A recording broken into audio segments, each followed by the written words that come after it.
পরিবার থেকে স্ত্রীকে নিয়ে যদি একাকী থাকে তাহলে মা বাবা কষ্ট পায়, আর এই কষ্ট পাওয়ার পরে তার গুনাহ হবে কিনা, আবার দ্বিতীয়ত যদি সে স্ত্রীকে কাছে না রাখে তাহলে এই ব্যক্তি গুনাহ লিপ্ত হওয়ার সম্ভাবনা আছে।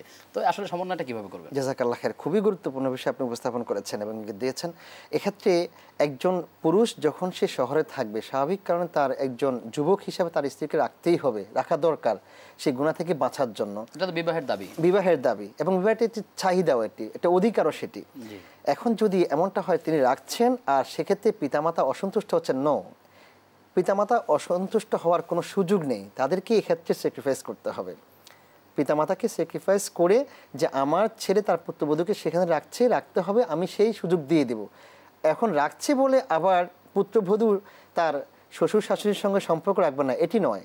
যদি দুটিকে সমন্বয় করা যায়, দুদিক থেকে স্যাক্রিফাইস করা যায়, তাহলে দেখা যাবে যে সেখানে আর কোনো প্রবলেম তৈরি হবে না।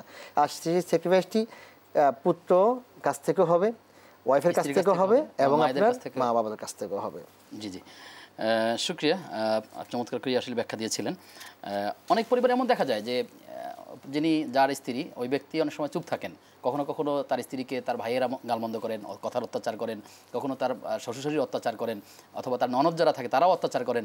আসলে স্ত্রীকে এই অত্যাচার করবার এই দৃষ্টিকোণটা আসলে ইসলামের দৃষ্টিকোণে যদি আপনি বলেন। না, কোনোভাবেই ইসলাম সে সুযোগ দেয়নি।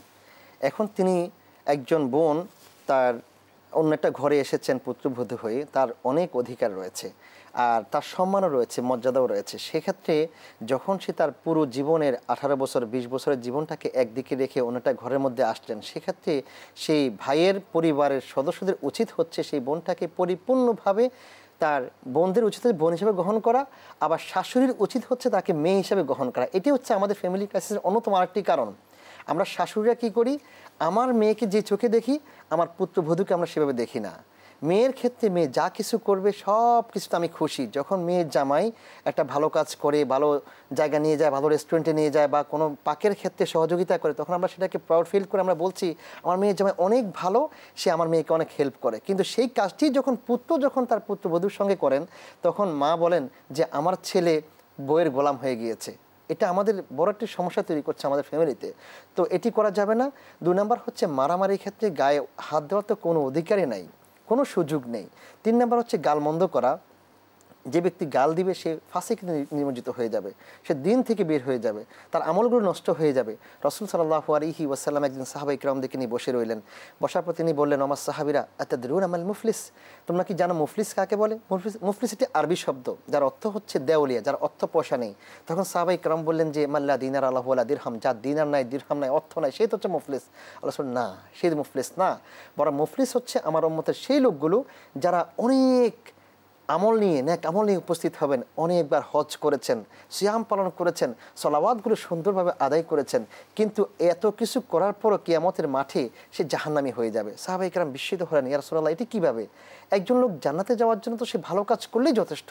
আল্লাহ বললেন না, সে যখন যাবে, উপস্থিত হবে এত ভালো কাজ নিয়ে, তখন তার পিছন থেকে একজন লোক এসে বলবে, ইয়া আল্লাহ, আমাকে দুনিয়ার মধ্যে এই লোকটা গালি দিয়েছিল, আমাকে এই লোকটা আমার অধিকার থেকে বঞ্চিত করেছে, আমাকে অন্যভাবে ঠকিয়েছে।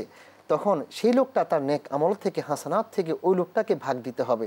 আর কিয়ামতের দিনের ভাগ কিন্তু সহজ হবে না, কম হবে না, সেটা আল্লাহ রাব্বুল আলামিন দিয়ে সেটাকে বাস্তবায়ন করতে হবে এবং পরিপূর্ণ করতে হবে।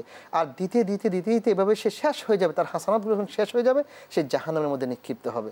কাজেই অনেক মা বোনরা, শাশুড়িরা দেখবেন যে সারাদিন ভালো কাজ করছেন, তাসবিহ তাহলিল পাঠ করছেন, নামাজ পড়ছেন, তাহাজ্জুদ পড়ছেন, কিন্তু অভিশাপ করছেন, আবার পুত্রবধূর সঙ্গে সবচেয়ে খারাপ আচরণ করছেন। এভাবে করে তাকে নেক দিয়ে তাকে জাহান্নামে নিক্ষিপ্ত হতে হবে।